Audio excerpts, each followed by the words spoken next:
Welcome to the Killer Innovation Show, the longest continuously produced podcast in history.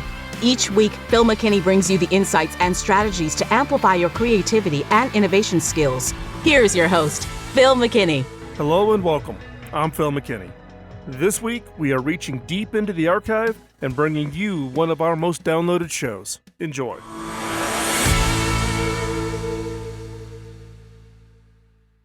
As an innovation leader, one of your key missions is to motivate your teams, support your teams, and help them learn good innovation habits.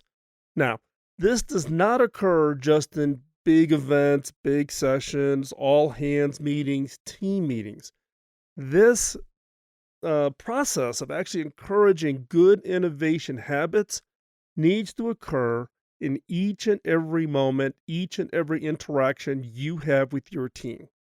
So what I'm going to share with you today are the 6 questions I ask. Now, I don't ask all 6, but I tend to weave these in and out in every one-on-ones that I have with my direct staff and when I do skip levels, meaning I meet one-on-one for the individuals who actually meet with my direct staff. So that way, they're hearing directly from me, and I'm hearing directly from them. Now, here are the 6 questions. Now, you have to understand a little bit of context of how I operate. One is this year in my organization, we are really embracing a redefinition of setting objectives. I've always hated the objective setting process. I think it can be somewhat limiting. Sometimes people will use it as a scorecard for end-of-year performance or bonus calculations. And what I look at objectives for is to kind of convey the long-range vision. So this year, we've actually put out what we call the 3-year long-range goals. So these are goals that will last for 3 years. This is to kind of get people out of the 1-year kind of traditional budget / bonus / pay increase thinking and really to think long term. And then you set your objectives of where you're going and then key results of how you're going to get there. So if you're not familiar with OKRs, go online. There's lots of information about it. It started with Andy Grove at Intel back in the 80s, who I fortunately had the opportunity to actually spend some time with Andy when he was at Intel. And I was a young buck engineer. I was doing some work for Intel at the time. And I got my ears boxed by Andy. That's a whole different story. But what I'm going to share with you are the 6 questions that I weave in or part of the conversations that I have with, like I said, my direct reports and my skip levels. So I meet one-on-one with the people who will report to my direct reports. Now, I don't just run through the list each and every time, but you'll get a feel for why I ask these questions and why they're important and how they reinforce good innovation habits. But more than just innovation habits, it's also just about good leadership, because everybody that I'm meeting with, I should say not everybody, 90% of those people that fall into my direct reports in the skip levels are leaders themselves. They have people reporting to them. So what I'm trying to do is modeling leadership so that they in turn model it with their staff. So what I typically start off any one-on-one conversation with a team member is asking them, what went well since we last met? Now, this sometimes will fall into an OKR discussion. So where are they at with their objectives and key results? How are they doing? What have they been able to make progress on? So I'm giving them right out of the gate the opportunity for them to talk about what is going well, where they've had some success, where they've been able to make some progress. And that's important. We all like to kind of talk about things that are going well, things that I've been able to achieve. We're all looking for that kind of, pat on the back. Look, it's hard to go through a career and not have anybody act as your cheerleader. And as a leader, you are the cheerleader for your people. You're there to motivate. You're there to steer them. You're here to guide them, coach them, mentor them. So do the job. In this case, let them share with what is going well with whatever their objectives, however you do objective settings within your team. And I always start off with that to give them an opportunity to say what is going well. Now, this sometimes can be a little you gotta be a little careful about not making it sound false. You're not wanting to pat somebody on the back each and every time. You want sincere appreciation, sincere enthusiasm, sincere support, not the false like, oh, you're doing great. People read right through that. So this is an opportunity to ask them the question, what went well since we last met? And then sit back and shut up. Let them steer that part of the conversation. Let them talk through what is it that they've been working on, what have been their priorities, where have they made some good progress. Um, you can ask a follow-up question about, what's next after that, to kind of stay in the loop on where they're going to head and where they're going to steer to. You can give them, some coaching and mentoring on that. Also, you can ask them about, who played a key role in that success, who helped you, who on your team played a key role. Because again, in my case, the people I'm interacting with are also leaders themselves. So wanting to reinforce that innovation is a team sport. So when I ask them about what went well since we last met, you want to make sure that they also get in the habit of sharing credit. Who else was part of that? Who helped you? Who outside your department helped you? Did finance play a key role in getting something done really, really quickly for you so that you can get a piece of equipment or parts or something in on an expedited basis? Did IT play a role? Hey, did even facilities do something to help you be successful? So the first question is what went well since we last met? Now you can imagine what the second question is. The second question is what went wrong and what did you learn from it? Now here's the key point. We will always have things that go wrong. We will make mistakes. There's things that'll go wrong that are outside of our control. The key is putting them on the table, encouraging people not to hide the mistakes, not to hide what went wrong, but to put it on the table, share it, and then talk about what did you learn from it. The habit here that you want to reinforce with your team is when things are not going well, always look at that next level of what did I learn from this? What could I take away from this effort, this experiment, this thing that went wrong? What is it that I can learn from it? And then, more importantly, is it's great if you learn it and you have it in your head, but you can actually help the organization by sharing it with others. So other people learn from the mistakes you made or the mistakes your team makes. So again, what went wrong and what did you learn from it? And again, this is about digging a little deeper. It's not just hey, we missed the delivery by 3 weeks. We committed to this date, but we didn't deliver it on this date. Well, what did you learn from it? Well, we did we thought we would have this done by this time, or we were dependent on a supplier getting us something and it was late coming in, et cetera, et cetera. What did you learn from it? Well, next time we need to move that up in the process. We need to identify all those key elements and make sure we get that done up front so we're not waiting for it at the very end. Great. That's a great learning. How do we share that learning? How do we make sure that it isn't just you, but it gets part of just the overall process within our organization? So again, the key here is not just to ask these questions, but to dig a little deeper because you're wanting to coach and mentor and model good innovation behavior. And the innovation behavior on this one is look, we're all going to make mistakes. We're going to try projects. We're going to try to create an innovation, and it's going to fall flat on its face. In fact, a good innovation team will have an 80 to 90% failure rate. Each one of those failures, there's something to learn from it. But it doesn't help by just having one person learn it. If you've got a learning, find a way to share it across the organization so that others can benefit from that learning. That is key for good innovation skill, and it's also good for good leadership skills. And even if the leader says, I made this mistake, standing up in front of his team or standing up in front of the entire organization saying, Here's what we were trying to do. Here's the assumption I made. Here's the mistake I made. And here's what I learned from it is actually quite liberating to the organization because others can say, if that leader is willing to stand up there and share a mistake, an issue either he or his team made, and here's the learnings they made, then I don't need to be so worried and stressed out about every little mistake I made.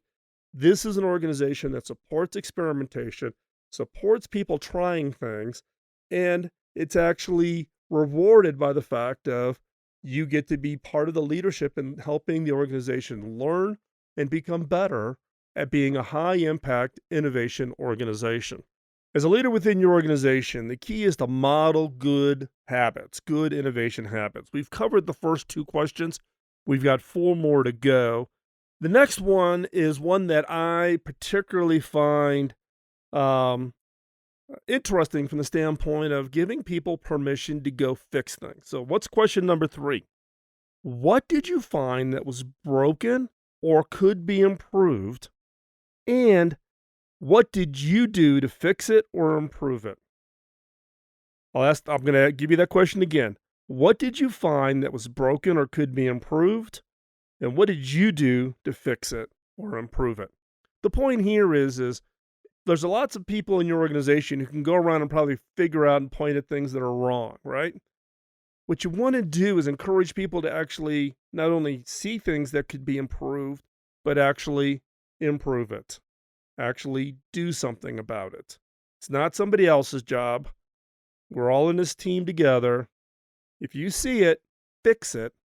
Just don't point it out for other people. If there's something that they can do to fix it, go fix it. And this is also part of what I try to encourage within my organizations is that we don't worry about silos or turf, right?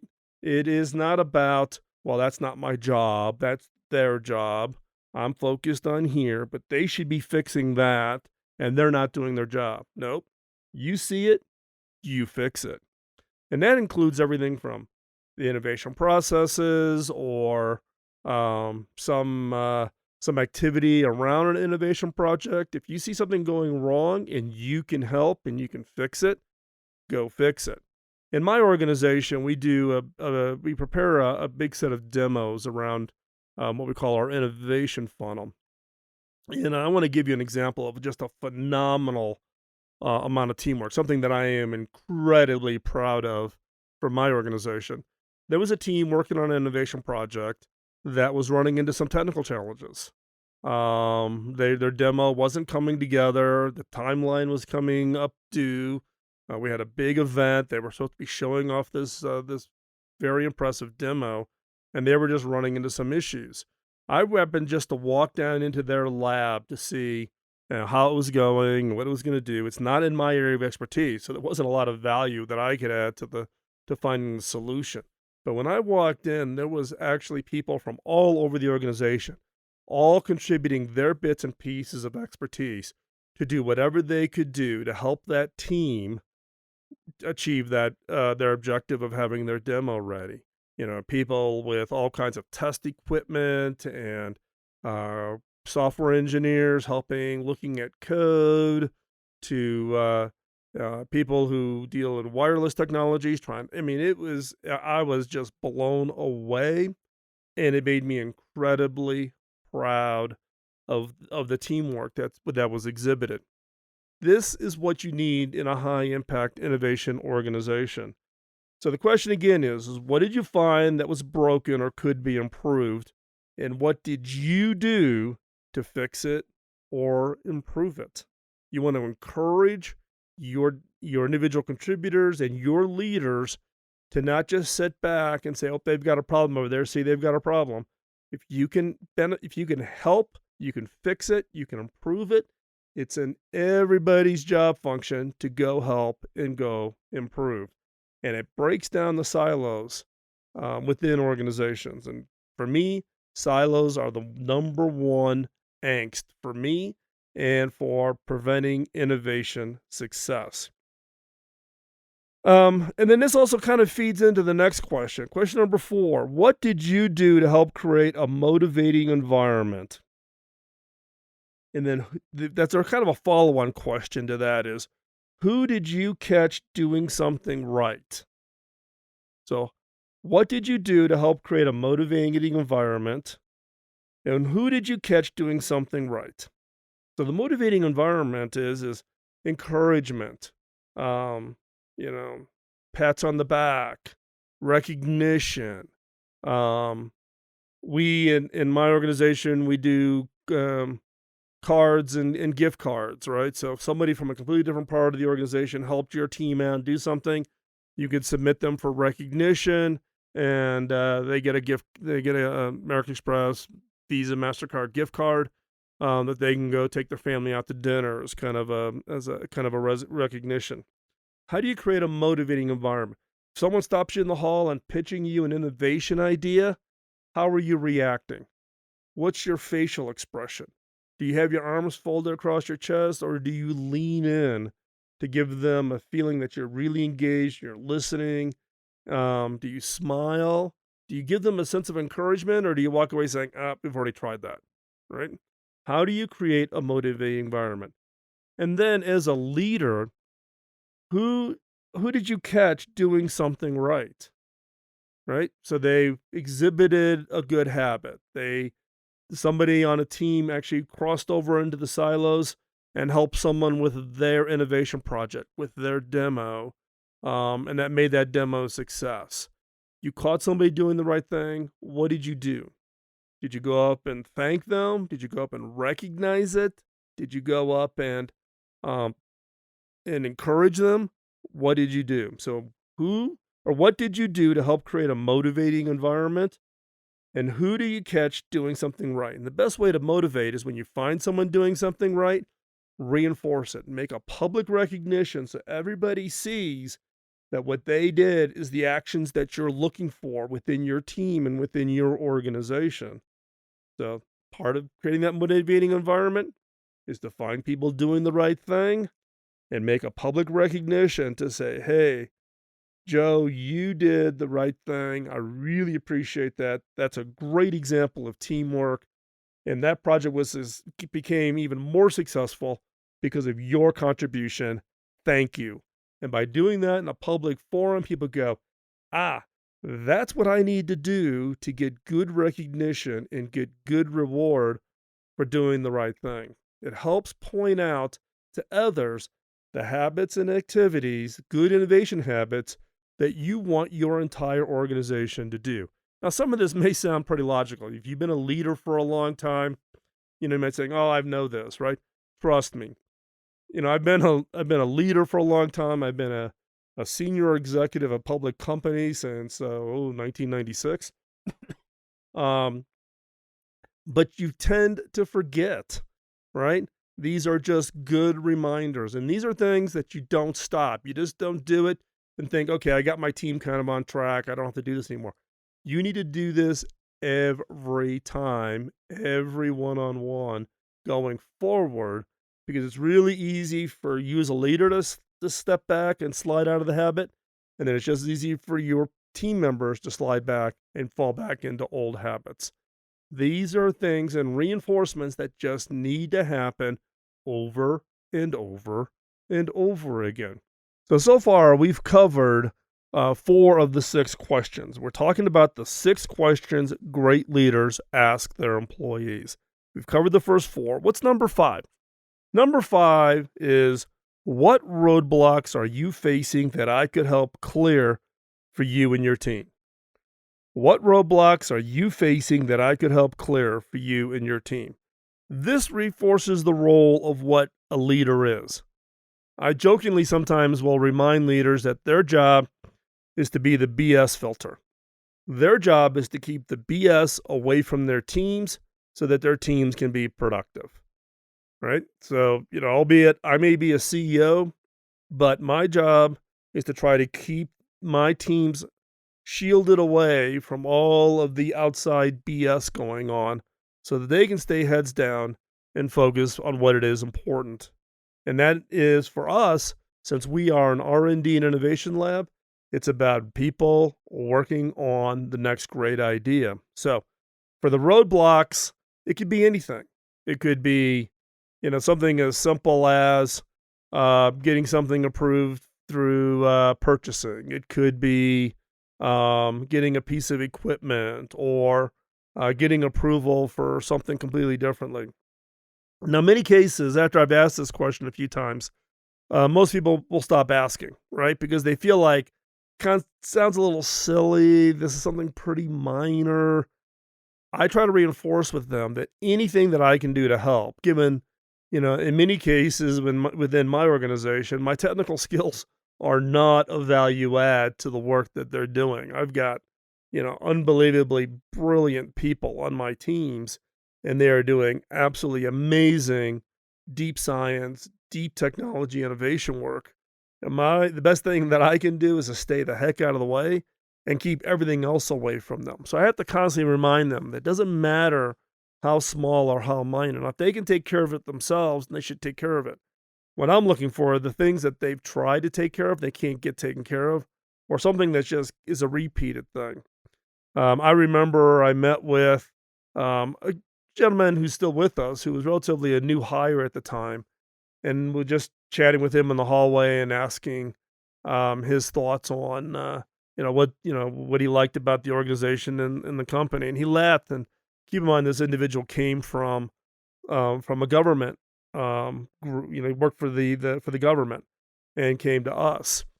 And I said, so how's it going? He says, well, I love the organization. I says, however, he says, I never thought I would run into an organization that had a harder, more complex expense reporting system than the government. And I was totally shocked. And that actually caused me to spend a lot of time and task both HR and our finance department to completely rethink how we do expense reporting, because we literally were having people keep every little receipt down to $1. We had to have everybody keep every little piece of paper. They used to call it craft day because they had to tape it on an 8.5 by 11 in a certain way so that finance could check it off and all that. And we've gotten rid of all of that, but that was a friction. That was something that was just annoying to the organization. Nobody else had mentioned it. This individual, relatively new to the organization, talking with me in the hallway, mentions it.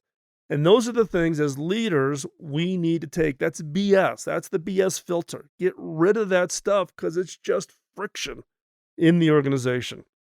So I always ask, particularly my leaders, but even the individual contributors, what roadblocks are you facing? What's the friction in the system? What's slowing you down? What's preventing you from spending more time on your research, on your innovation? What roadblocks are you facing that I could help clear for you and your team? And nothing is too small. Expense reports, I'll tackle that. Travel approval, I'll tackle that. Anything that causes friction, I want that completely out of the system so that the people that we are hiring to do the research work is spending the time doing the research work. And look, I've gotten all kinds of requests, right? In fact, another example without using names, I have an absolutely brilliant engineer, been with the organization far longer than I've been there. And this is a gentleman who invents 24/7. He has his own workshop at his house. He's working on ideas for us on weekends at his home, constantly just generating ideas. So somebody in the finance department came by and said, hey, so-and-so put a request in for this piece of equipment. And before they could even tell me the price, I said, get it. They're like, well, I haven't told you the price. I don't care. Whatever we would spend is going to go to good use. He is not frivolous with his spend, right? And he is the most prolific inventor we have in our organization if you just go by sheer number of patents.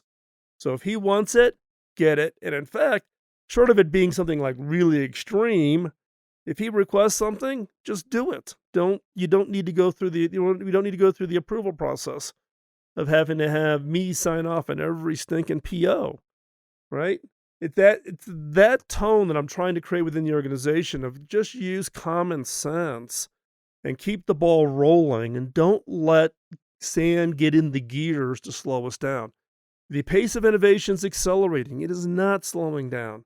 We have to find ways to drive productivity and efficiency. And one way to do that is to take all the administrative stuff out of the way, and not get caught up on signature level approvals and someone's making a request for a piece of equipment and therefore it must be 5 signatures before it gets ordered. No, come on, let's go. Move, move, move, move, move. So, what roadblocks are you facing that I could help clear for you and your team? And the sixth question, this is kind of that open-ended question near the end of the session, is what else would you like to talk about? Is there something on your back of your mind that maybe you're kind of been hesitating to talk about? What is it? Open forum, direct talk is appreciated. We actually, we have a core value of what we call candor with respect. No game playing. We don't do passive aggressive. If you do passive aggressive in our organization, you won't last long. You'll get found out. It's candor with respect. You talk with people, not about people. And so this is an opportunity for them to be open and honest and transparent. What else is it they want to talk about? Career plans. I've had people come talk to me about family situations. We had one employee who had a particularly challenging family situation, and then come to find out our health benefits didn't cover this one situation. And we went and we actually just approved it over and above and top the medical plan, right? Because it was a big distraction for this employee, and it was personally critically important. And it was just one of these little edge cases that the normal health insurance policy wouldn't approve. And we just said, forget it. We're self-insured anyways. We're paying the bills. Just approve it. And in fact, we actually changed insurance carriers the next year because of that. And so give them an opportunity to share with whatever, and protect that confidentiality, and protect that conversation so that they feel comfortable in raising those issues. So again, let's review the 6 questions. Number 1, what went well since the last time we met? Number 2, what went wrong and what did you do? What did you learn from it? Number 3, what did you find that was broken or could be improved, and what did you do to fix it or improve it? Number 4, what did you do to help create a motivating environment? And who did you catch doing something right? Number 5, what roadblocks are you facing that I could help clear for you and your team? And number 6, what else would you like to talk about? Now, I don't run through all 6 of these questions every time. I'll weave them in depending on the topic and how much time we have. But I want to gather and stay in touch with all of these elements for my direct reports and my skip levels, to better understand how the organization is working and what is it I as a leader can do to make them successful.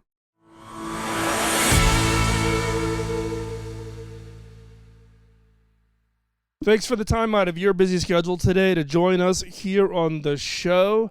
Hope you found today's episode helpful. You can post it in the comments wherever you get your podcast. Or if you want, you can hop on over to the Innovators community. That is theinnovators.community. You can hop on over there and post it over there. We have shows. Each show we also post over there. The community, it's free of charge. No charge to become a member of it. And that's where innovators hang out. That's where innovators hang out and talk about their ideas, their stories, get feedback, ask for help, help others. So go over, check that out. Also, I would ask a favor. The role or the purpose for doing the show, we started the show back in 2005. Yes, we started podcasting before iTunes was around to even support podcasting. So the reason we started this was to pay it forward, and I need your help to pay it forward. And what I need is for you to tell others, for you to pay it forward, the benefit, the information, hopefully the encouragement in your own areas of innovation from the show. for you to share that, pay it forward by sharing information about the show, encouraging others to listen to the show. That is how you help me pay it forward. So please tell others. Also, we're looking for topics for upcoming shows. We're always looking for topics, interesting guests, etc. You can drop me an email over at phil@killerinnovations.com. And I get that email, comes directly to me, bypasses anybody in the middle, filtering it all out. So you can just drop me an email if there's a topic, a question, or a guest who you think you would like to have on the show. And so with that, hopefully, again, you found today's shows helpful. We've got a number of great shows coming up, so subscribe, like, and follow. Follow over also on social media if you want to keep up with where we are traveling. We are on the bus with the mobile studio, so we are out visiting, traveling, meeting up with other innovators. So love to meet up with you if you happen to be, if you see us on the road. But if you want to follow where we're at, where we're heading, you want to hop on over to Instagram. For that, you can actually see pictures of the bus and therefore be able to recognize if you happen to see us on the road. But also, if you know people, we're in the Southeast right now.